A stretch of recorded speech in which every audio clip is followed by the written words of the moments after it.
really showed those scout girls. Yep, all them scout girls. Yo, Girl what is up, Scouts. everyone? It's Mini TV, and this is DPC Digest for Week 3 coming at you with some of the best analysis of the European Upper Division. Joining, we have a special guest, Super Pant-Man.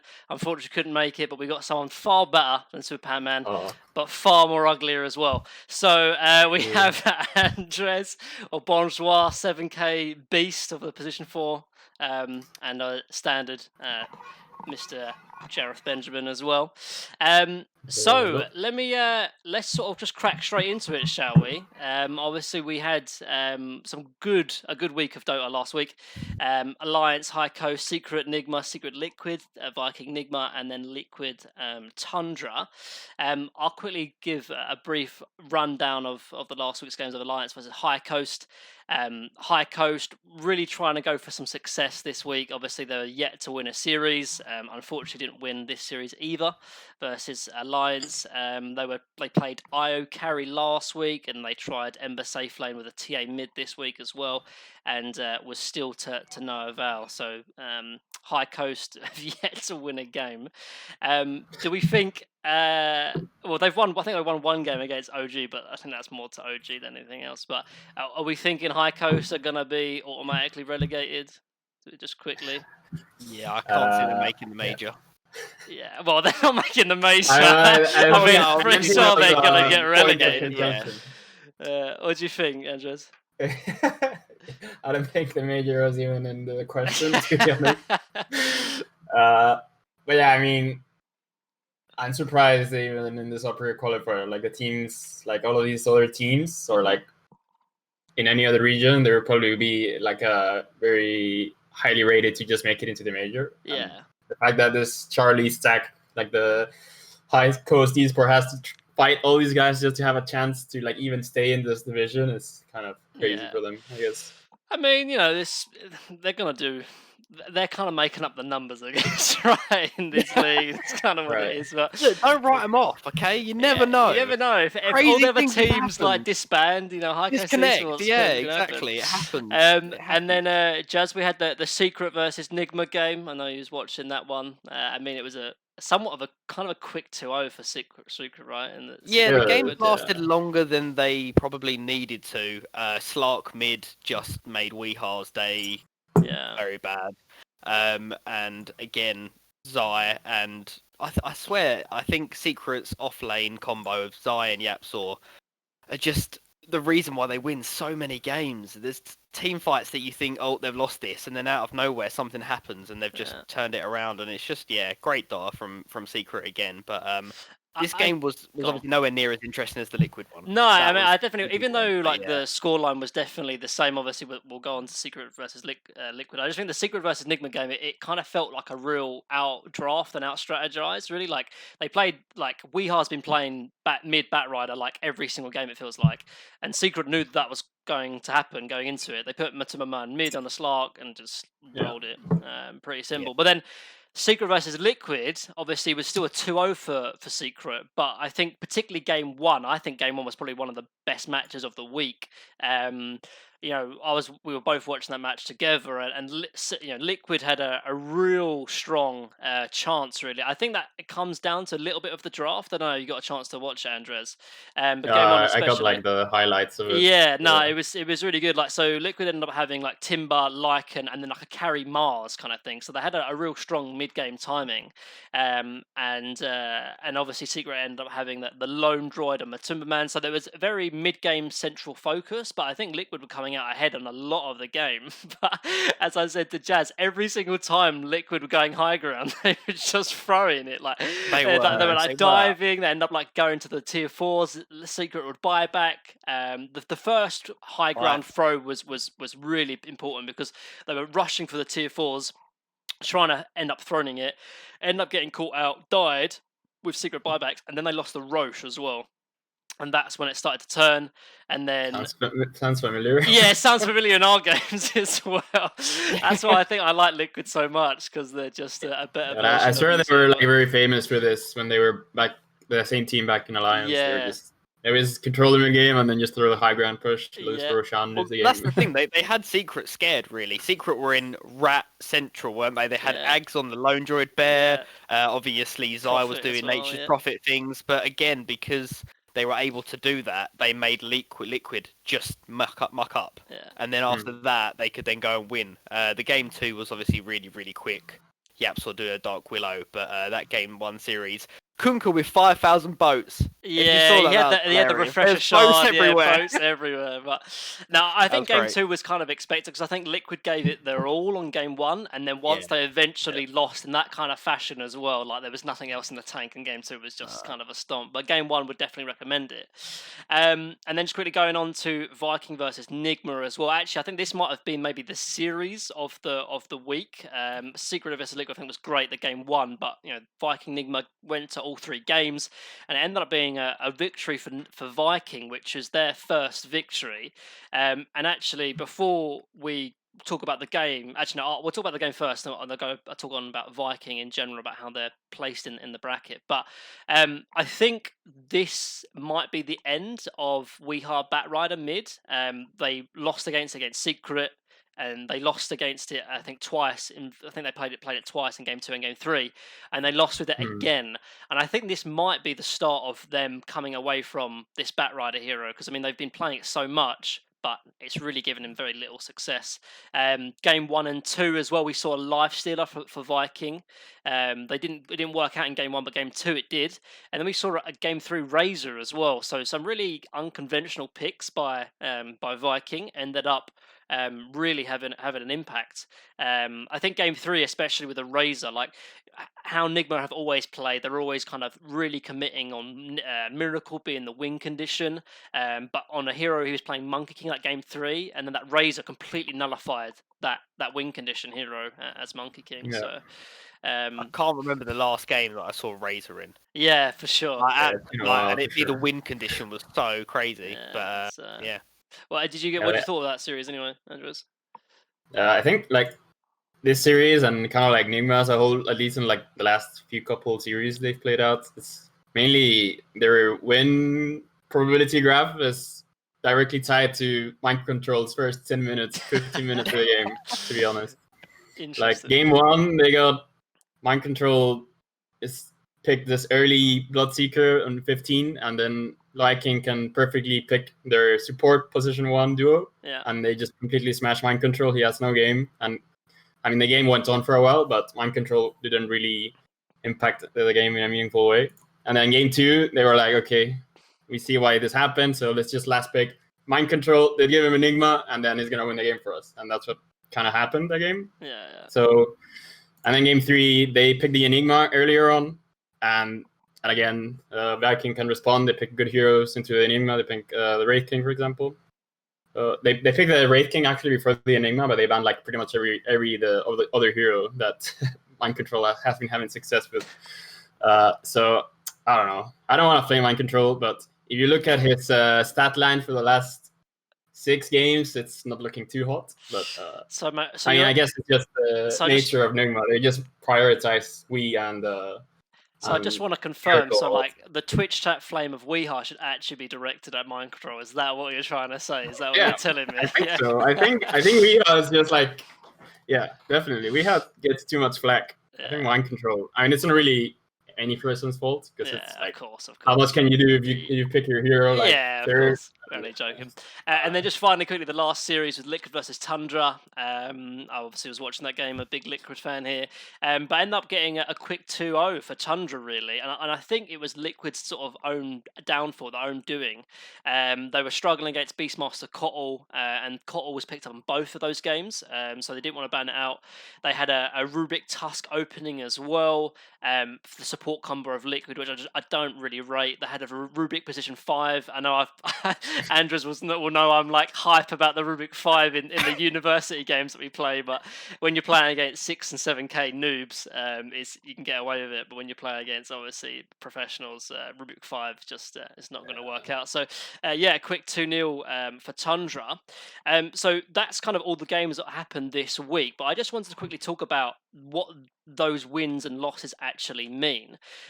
So just quickly looking at the standings, I think the standings now are actually pretty scary for some teams. Really, Liquid being the most scary one, really. They're 2 and 3, and then obviously Alliance are up there as well with 2 and 1.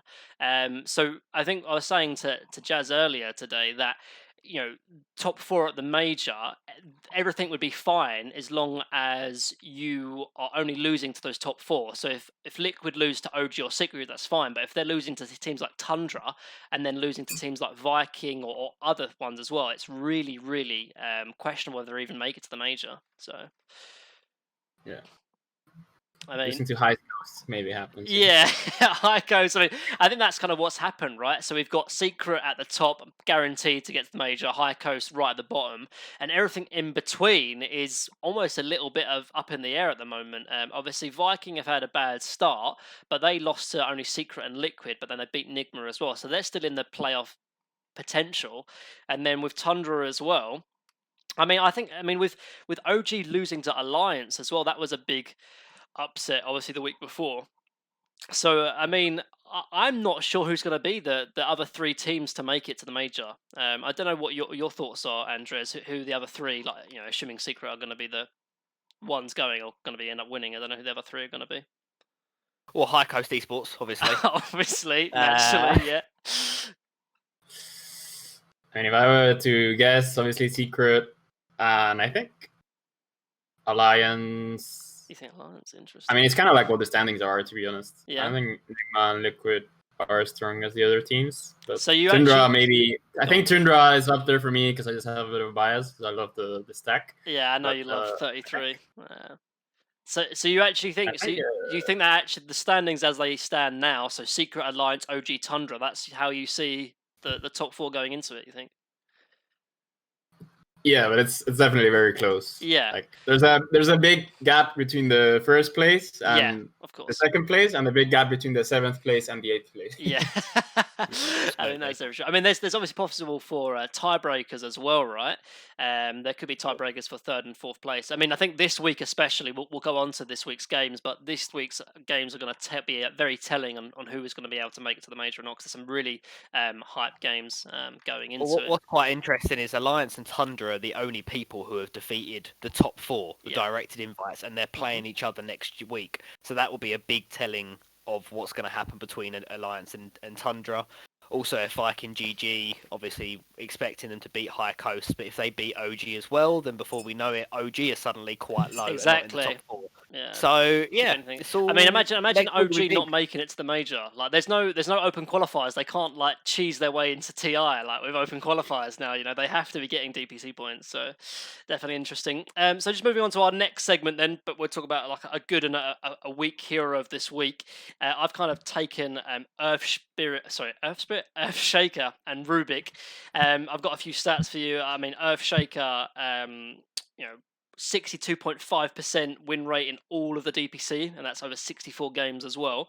And then 62% win rate in the European upper division, and that's only 8 games, but still very similar in win rate. So Earthshaker, super strong hero.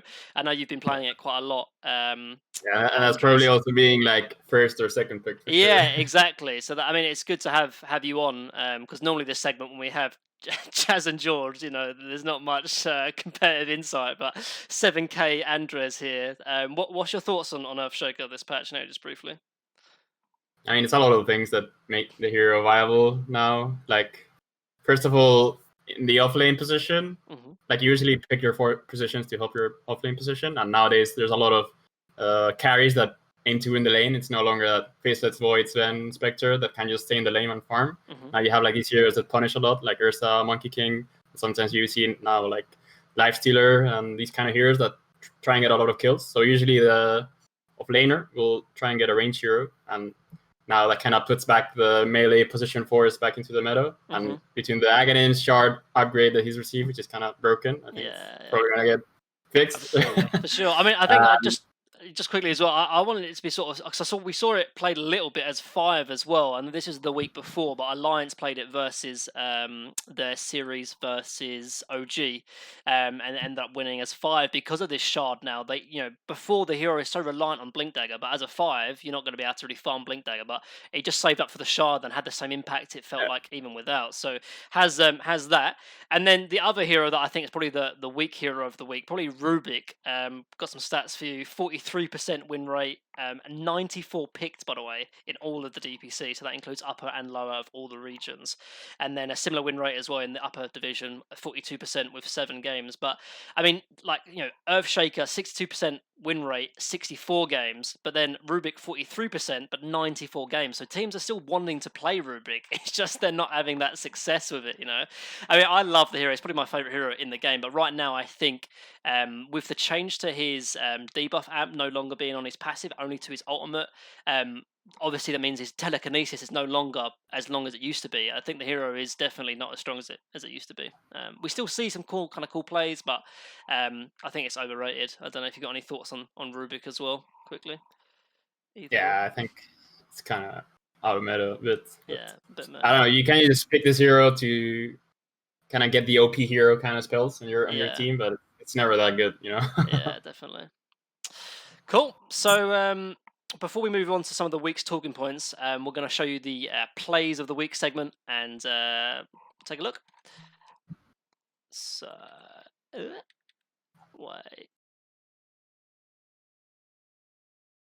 Tries to get the follow-up Fisher, but Tiger's in with the waning wrist silence to put a stop to the combo. Still no Puppey. Finds the finger onto Mickey. Jump forward from Zai. He's been able to pick off Insania on the backlines. He's over to Boxy. The stun's there from Puppey, allowing time for Matthew to try and close the gap. Boxy trying to get away, but Yapso jumps in with the Enchant Totem. Boxy is into the trees. Matthew's hunting. They'll find him.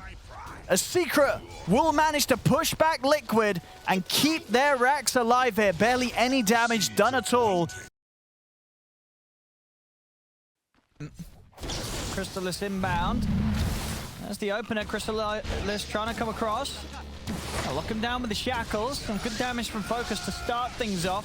Frostbiting Staman, and this time around Creepwave not really able to pull it together to get themselves a kill straight up. Oh, I say that. The crit's there from Crystallis.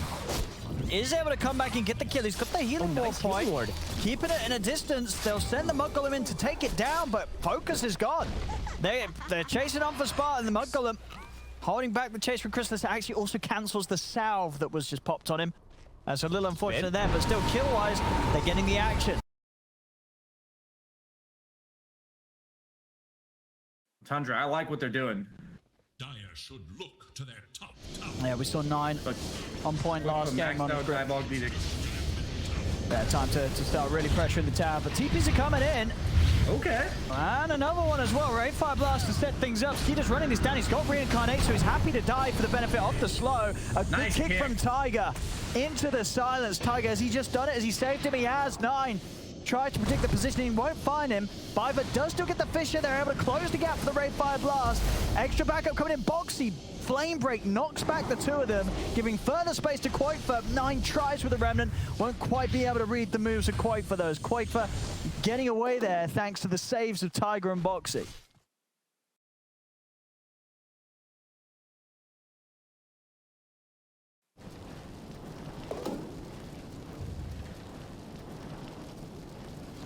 Yeah.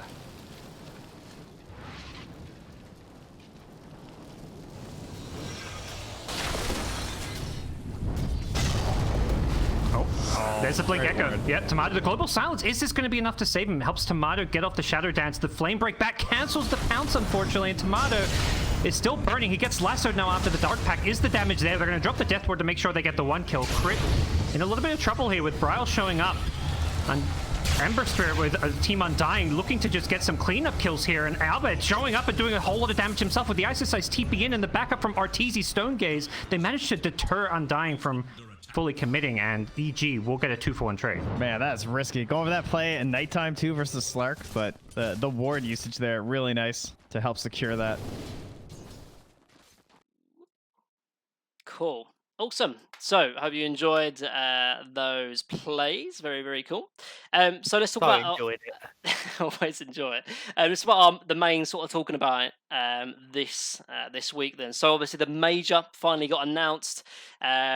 Was finally officially announced by the unofficial Wycombe Ready. I mean, I still don't know who the heck that guy even is, if he works for Valve or not. But his Twitter seems to be the official place to release things. So 27th of March, Singapore major confirmed. That's going to be kind of cool. I don't know how it's going to work out, whether there's going to be fans or not, but it looks like all the teams are going. I mean, there's China are already playing their LAN, so I can only assume it's going to be very something similar. I don't know if you've any thoughts or just random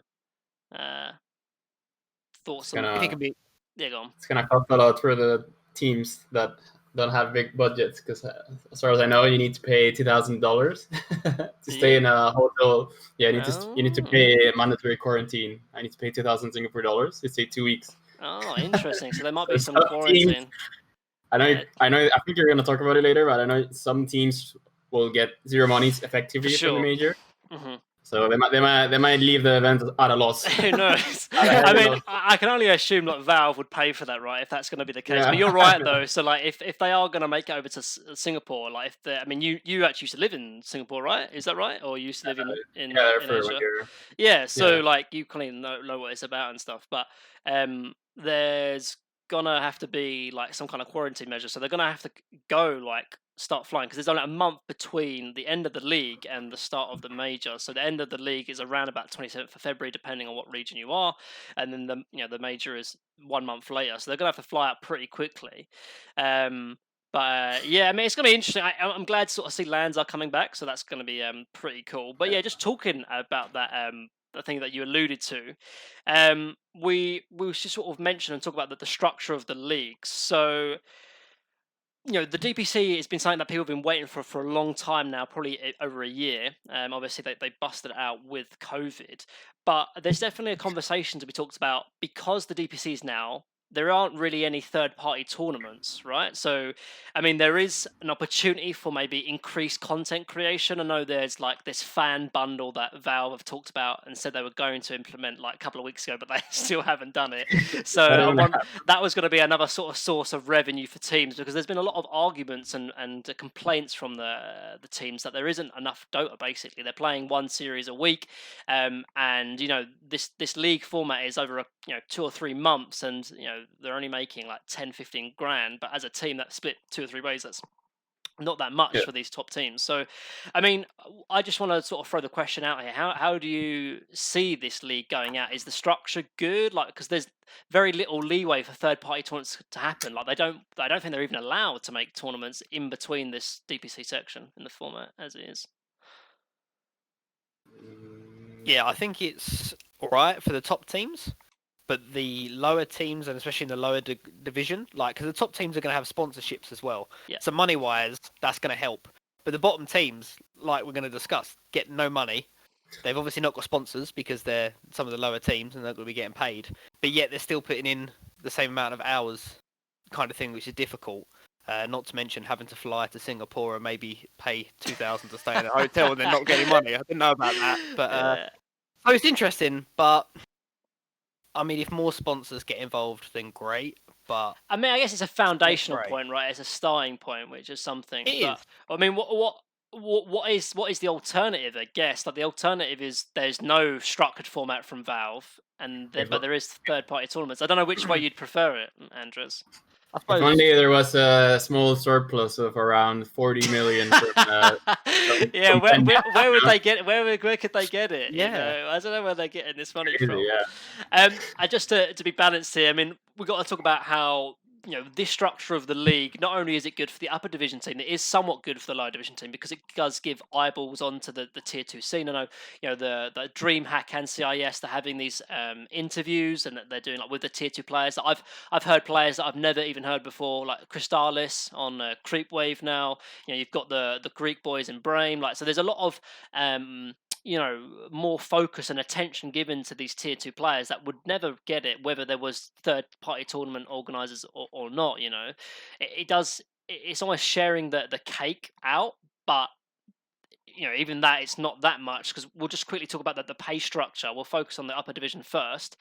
Obviously, it's very flat. So first gets 30,000 grand, 30 grand. Fourth gets 26 grand, and then eighth gets 22 grand. So the top and bottom team, there's only $8,000 difference, which is very, very little if you can if you consider really the dichotomy in terms of skill.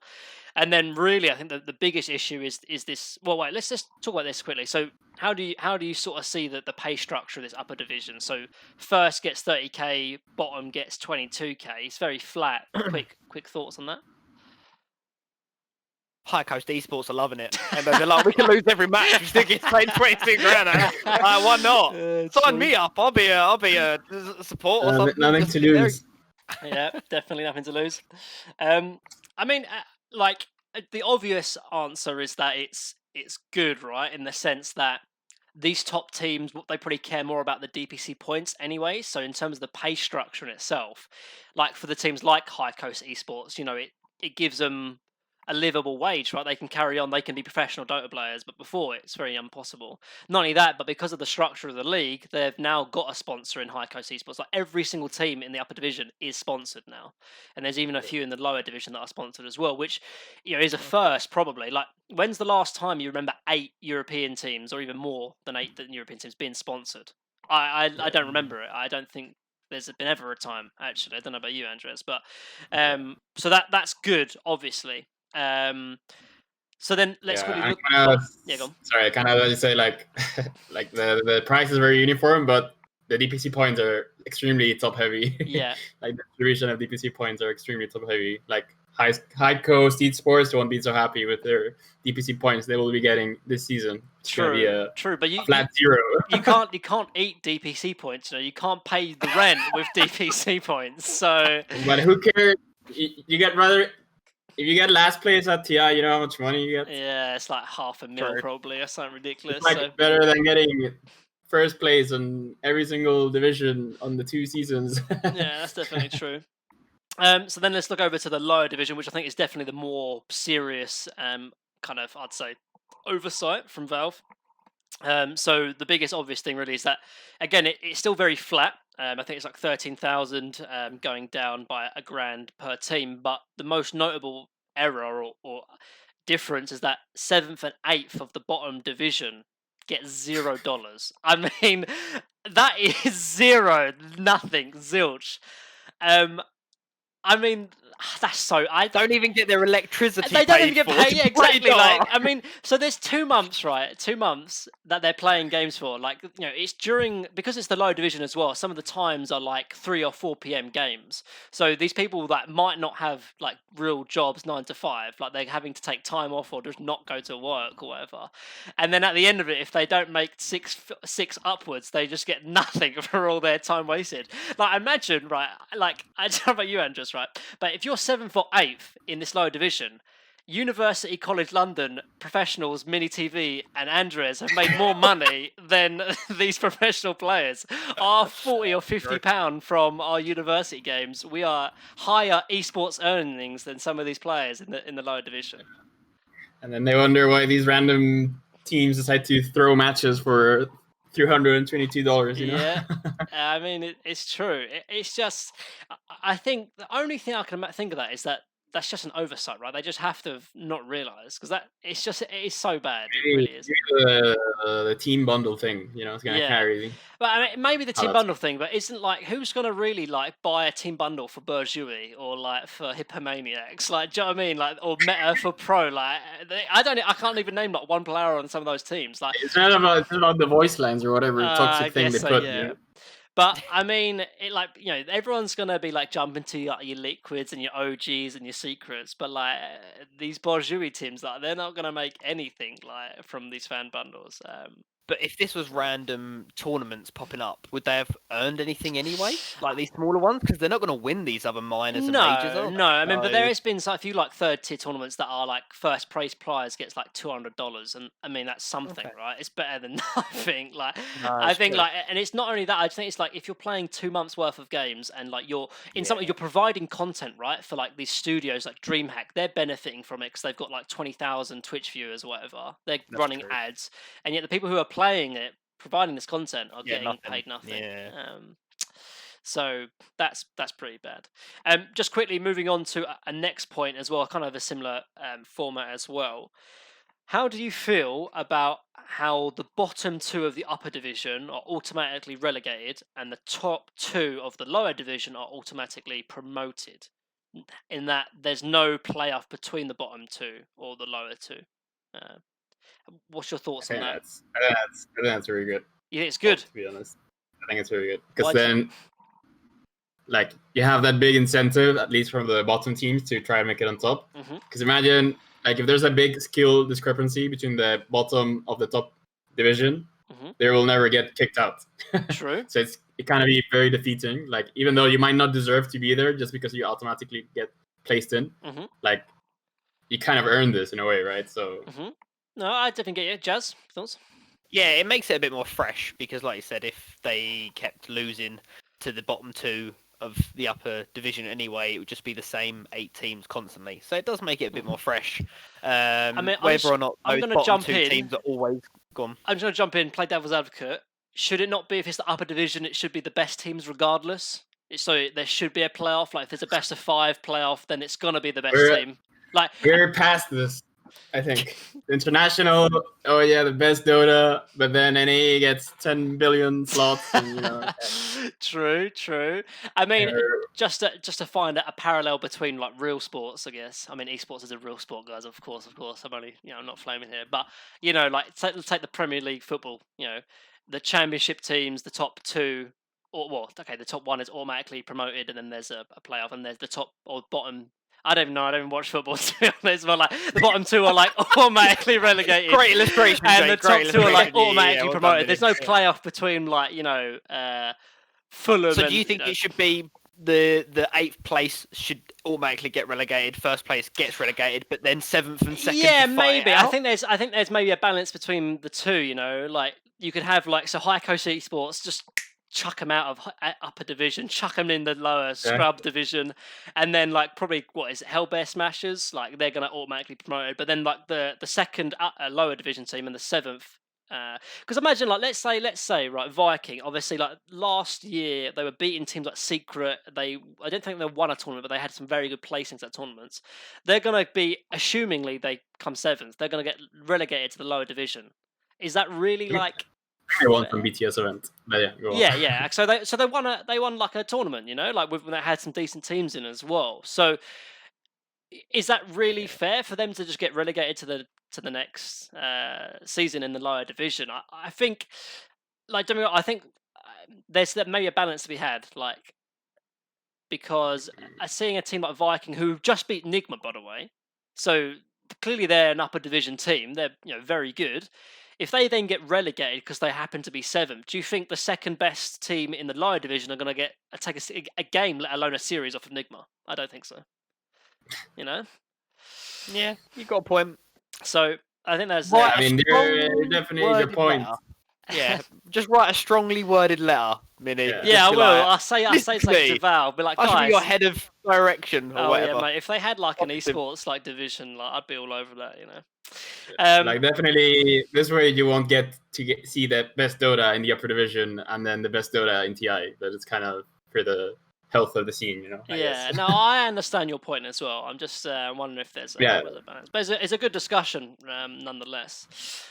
So just quickly, just gonna have a quick one thing I've noticed. I mean, I haven't really watched too much over other regions, but particularly in China, there's been this sort of rise of melee supports, both in position 5 and position 4. And now I've got someone that I can talk strategic Dota to. I thought I'd pose this question. Why do you think this is? I was thinking, Jazz, I'm talking to you, obviously. I'm here. I'm here. Like, I was thinking, is it because of this like innate shield block that's sort of been there, and then also the quelling blade no longer needed to kill like these high ground wards? I think these melee heroes have been kind of getting slowly buffed, patch by patch, and it's sort of seeming to have some kind of impact on China. I mean, just talking of China in general, like a lot of the European teams are looking at China saying they're the best region. So perhaps we might see this in the Europe division as well, these melee supports. Don't know if you got any thoughts on that, Andrews. I mean, I haven't watched a lot of China games, to be fair, but at least for the position 4s, personally, I think it's more so that a lot of the position 3s people are picking nowadays are going to be ranged. So at least for the 4 role, I understand. Yeah. And then the 5 role, I'm not really sure if there's like a big increase on the melee picks. Yeah, but, it's just like a lot of China playing a lot of Elder Titan, Abaddon, even like Clock. I mean, I'm seeing a lot of Clock 5 as well, particularly in NA. NA have been playing a lot of Clock 5. And I kind of like it. I was actually going to talk to you actually, like in terms of our team about this whole. I think you need to have one support that can have like wave clear, and then one that has like kill potential, kill threat. Obviously, sometimes there is an overlap between that, but normally the position 4 is going to naturally be the one that has more farm priority, right, than the 5. So you're going to have the 4 normally that has some kind of wave clear. But if you're at, let's say. So in our dynamic, right, you normally play these heroes like Tusk, Clockwork, Earthshaker that have kill threat, but they don't have the greatest wave clear or the greatest farming potential. Obviously, I know Earthshaker can. Yeah. Which then leaves the 5 to be played like Grimstroke, yada yada yada. But if you kind of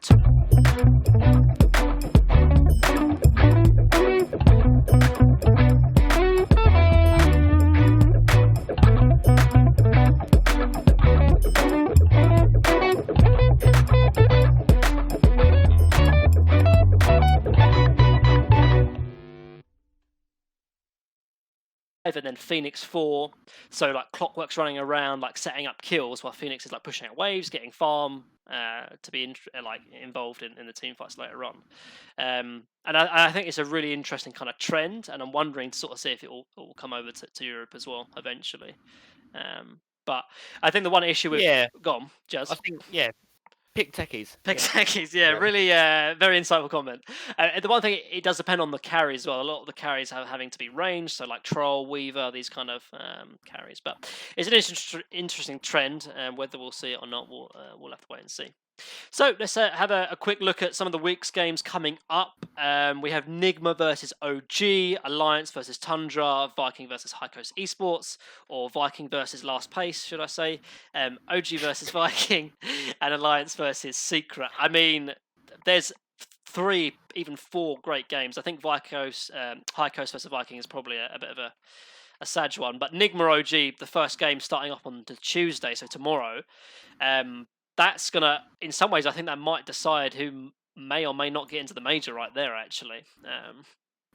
I mean... I'll trust you. I haven't done the math. I mean, obviously, you can't say for certain because, there's still a lot of games to be played, but obviously, OG, losing to Alliance, Nigma losing to Viking, both of those teams really need a win because they both lost to teams that they shouldn't have, in theory.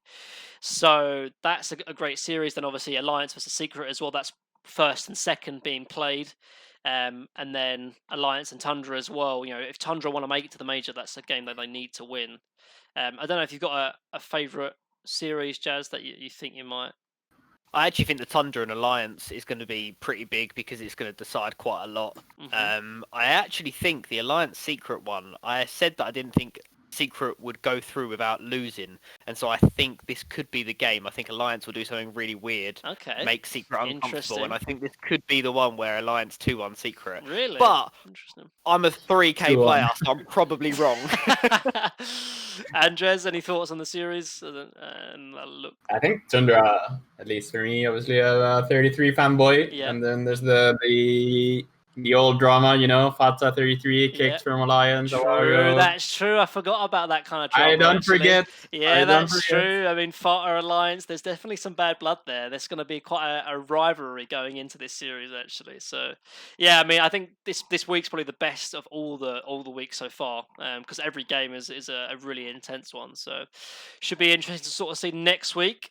So, before we round up, we normally have like a viewer question and answer segment, and one of the questions is this: is it easier to get tilted in a longer format like this league, or in intense shorter formats like in tournaments?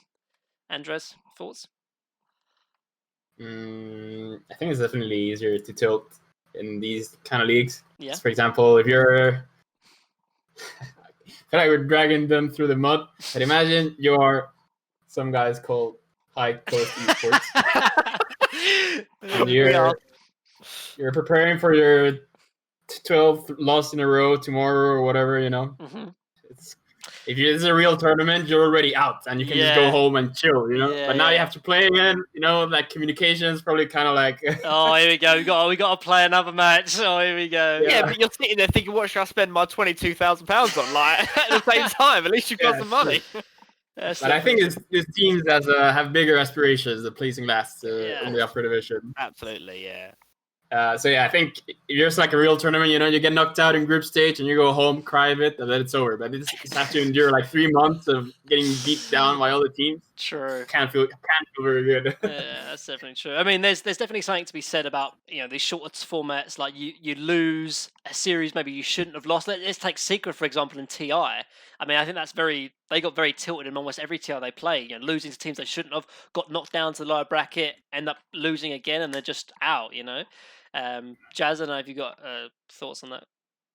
Yeah, I don't know. I think being tilted is a bit of a short-term problem, and so I think in a tournament, if you're playing the same people 3 to 5 times nearer the end, that's probably more likely to tilt you, maybe. But that's just my opinion. Yeah. Because okay, I can understand what you're saying about the low team, High Coast Esports, but if you're winning a few matches and losing a few matches, it's not too bad. But if you lose 2 in a trot on a tournament or something, that can be a pretty game. Or I just wondered what's more likely going to implode a team, I guess. Right? I'm not sure. And just finally, the last question: when's the best time for a patch? Obviously, after the league season is the major, and straight after the major is the second season. So when is the best time to patch? Is it mid-tournament patch, or it's happened before, or when is the best time for a patch? Are we going to get one before the Singapore major in the 27th of March? What do you think? Minor release before the major. Yeah. So like to get rid of some of the broken things. A 28C kind of patch, yeah. Yeah, probably. Okay. I personal hope of mine is they have the rat into Captain's Mode, Hoodwink in Captain's Mode. Maybe that's a stretch before the major. Yeah, maybe. I mean, do you think, just talking on Hoodwink, do you think the hero's balanced? Like, could it just be entered straight into Captain's Mode now without any changes, or? I don't know. I think in the 4th position, she's all right. Have you been playing her? She's very annoying to play. I have played like a few games. You're the 4 maestro, the position 4 maestro. Yeah, I've played a few games. She seems alright, but I don't know if I would call her broken. But again, I haven't really experimented with the hero. I mean, like I saw the hero loads, and then it got nerfed like heavily, and I just haven't seen it once in any of my games really. So I think just on that basis alone, I can imagine it's balanced. Yeah, I kind of forgot the hero existed because I use like my custom picking screen, and I don't even have it added on that, so I kind of forgot. So you don't even, it's not even there. It's not even showing. Yeah, like, you can't even pick it. Like, that's pretty funny. I mean, but like, would it be? Do you think maybe there should be one in the middle of the league format, Jazz, or do you think just after the major? I think or what? Just like during one of the major games, they should have a disconnect. Just before the grand finals. The coordinator goes down, they do a patch just before the finals. And they introduce 5 new heroes. It's tough to say when to do a patch, isn't it? Because either way, if they make any big changes, which I don't see why they would or could, then teams aren't going to know what's happening. I think the minor changes are just going to be things like the Earthshaker Shard, that if people think it's a bit OP and things like that. So hopefully it wouldn't make too much of a difference. So before the major would be fine. Definitely. Cool. Right, that's going to be the end of the podcast, guys. I really enjoyed having you both on, and thanks to the special guest Andres. Really, it's probably our best week so far because we had actually 3 people that knew about Dota instead of just 2, so that was always a benefit. Really enjoyed having you on. But cool. And remember, guys, this is DPC Digest. I kind of forgot the name of the podcast. But, every Monday, guys, catch us then. Until then, we'll see you till next time. Till then, I'm just going to keep saying till then. Keep on grinding. Keep grinding and grinding, bro. Till then, boys. See you later.